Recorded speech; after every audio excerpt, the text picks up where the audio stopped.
बिस्मिल्लाहिर्रहमानिर्रहीम। अस्सलाम वालेकुम। सवाल ये है कि क्या हम बगैर वुज़ू दुरूद पाक पढ़ सकते हैं? क्या बगैर वुज़ू दुरूद पाक पढ़ना जायज़ है? इसी तरह बिस्तर पर लेटकर दुरूद पाक पढ़ना जायज़ है या नहीं? आज की वीडियो में हम ये सब जानेंगे।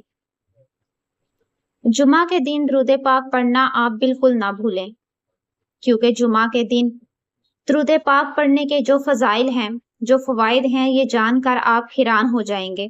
आज की इस वीडियो में आप लोगों को जुमा के दिन दुरूद पाक पढ़ने के जो फ़ज़ाइल बयान किए गए हैं, वो बताने जा रही हूँ, जिन्हें सुनकर आप हैरान हो जाएंगे।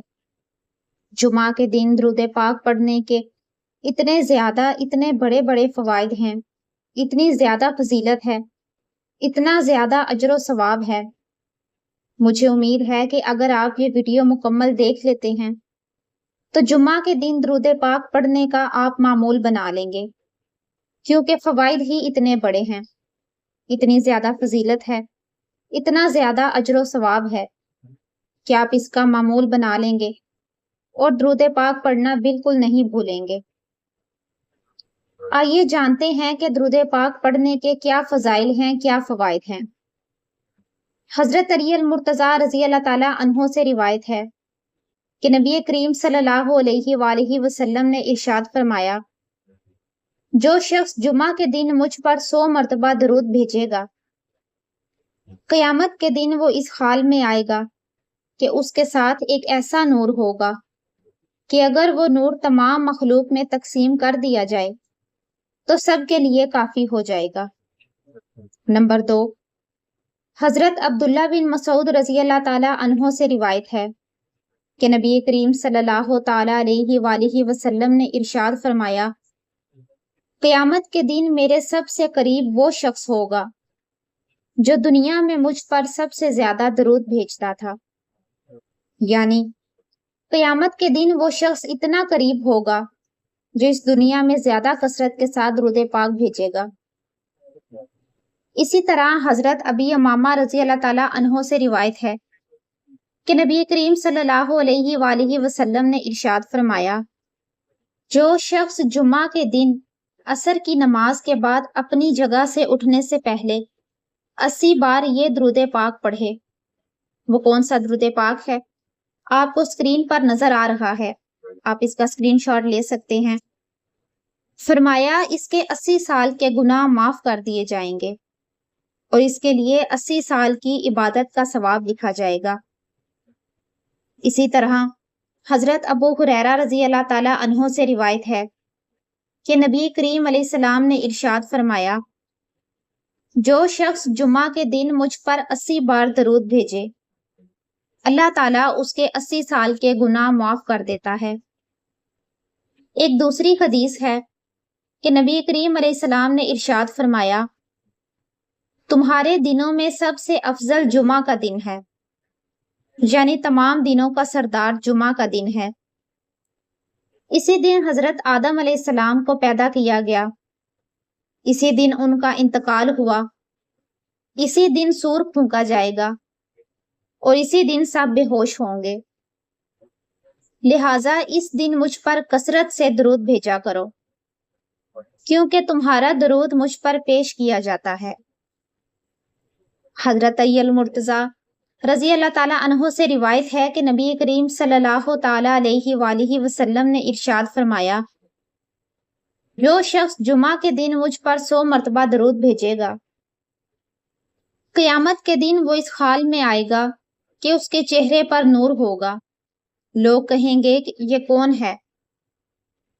यानी अल्लाह ताला उसे ऐसा नूर अता फरमाएगा, ऐसा नूर अल्लाह ताला उसे अता फरमाएगा कि लोग देख कर सवाल करेंगे, पूछेंगे एक दूसरे से कि ये कौन है? इतना नूरानी चेहरे वाला जिससे नूर झलक रहा है, ये है कौन? बताया जाएगा, ये नबी करीम सल्लल्लाहु अलैहि वसल्लम पर दरूद पढ़ने वाला है। सुभान अल्लाह। हजरत अबू दरदा रज़ी अल्लाह ताला अन्हो से रिवायत है कि नबी करीम सल्लल्लाहु ताला अलैहि वसल्लम ने इरशाद फरमाया, جمعہ کے دن مجھ پر کثرت سے درود بھیجا کرو، کیونکہ یہ دن فرشتوں کے لیے گواہی کا دن ہے۔ جو شخص مجھ پر درود بھیجتا ہے اس کا درود مجھ پر پیش کیا جاتا ہے یہاں تک کہ وہ درود پڑھنا ختم کر دے، یعنی ابھی وہ درود پڑھنا ختم نہیں کرتا، پہلے ہی نبی کریم علیہ السلام کی بارگاہ میں فرشتے یہ درود پہنچاتے ہیں اور عرض کرتے ہیں، یا رسول اللہ، آپ کے فلاں غلام نے آپ پر درود بھیجا ہے۔ حضرت عبداللہ بن مسعود رضی اللہ تعالیٰ عنہ سے روایت ہے کہ نبی کریم علیہ الصلوۃ والسلام نے ارشاد فرمایا، جمعہ کی رات اور دن مجھ پر کثرت سے درود بھیجا کرو، کیونکہ تمہارا درود مجھ پر پیش کیا جاتا ہے۔ اب اس میں جمعہ کی رات کا بھی ذکر آ رہا ہے کہ جمعہ کی رات اور دن مجھ پر کثرت سے درود بھیجا کرو، کیونکہ یہ درود پیش کیا جاتا ہے میری بارگاہ میں۔ حضرت انس بن مالک رضی اللہ تعالیٰ عنہ سے روایت ہے کہ نبی کریم علیہ الصلوۃ والسلام نے ارشاد فرمایا، جمعہ کے دن اور رات مجھ پر کثرت سے درود بھیجا کرو، کیونکہ جو شخص مجھ پر ایک بار درود بھیجتا ہے اللہ تعالیٰ اس پر 10 رحمتیں نازل فرماتا ہے۔ اب آپ خود سوچئے کہ اگر کسی کو ایک رحمت بھی حاصل ہو جائے، اللہ کی ایک رحمت بھی کوئی پا لے، اللہ تعالیٰ کی ایک رحمت بھی مل جائے تو کوئی چیز اس کا کچھ نہیں بگاڑ سکتی۔ جادو، جنات، ٹونے، جتنے بھی پریشانیاں آپ کو گھیرے ہوئے ہیں، اگر آپ کو ایک رحمت مل جائے تو یہ چیزیں کچھ نہیں کر سکتی، اور اگر 10 رحمتیں آپ کو مل جائیں تو پھر آپ خود سوچئے کہ یہ اللہ کی کتنی بڑی کرم نوازی ہے کہ آپ کو اللہ 10 رحمتیں عطا فرما رہا ہے، 10 رحمتیں آپ پر نازل ہو گئی ہیں۔ ایک مرتبہ درود پاک پڑھنے پر کتنا وقت لگتا ہے؟ تو زیادہ سے زیادہ درود پاک پڑھنے میں اپنا وقت لگائیے۔ ویسے تو ہر وقت، ہر ٹائم، جب بھی وقت ملے، لیکن جمعہ کے دن ایک خاص انتظام کریں، ایک خاص ماحول بنائیں کہ مجھے اس دن کم از کم 100 مرتبہ درود پاک ضرور پڑھنا ہے۔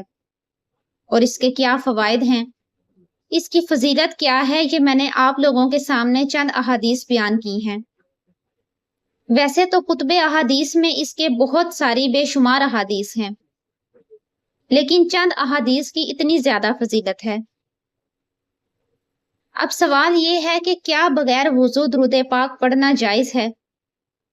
بغیر وضو درود پاک پڑھ سکتے ہیں یا پھر اسی طرح بستر پر لیٹ کر درود پاک پڑھنا جائز ہے یا نہیں؟ دیکھیں، جہاں تک بات ہے جائز یا نہیں کہ بغیر وضو اور بستر پر لیٹ کر درود پاک پڑھنا بالکل جائز ہے، لیکن افضل کیا ہے، بہتر کیا ہے؟ افضل یہ ہے کہ درود پاک باوضو ہو کر پڑھیں، باوضو ہو کر آپ درود پاک پڑھیں، بیٹھ کر قبلہ کی طرف رخ کر کے بیٹھیں، اور درود پاک پڑھنا افضل ہے، لیکن بغیر وضو بھی درود پاک پڑھنا جائز ہے۔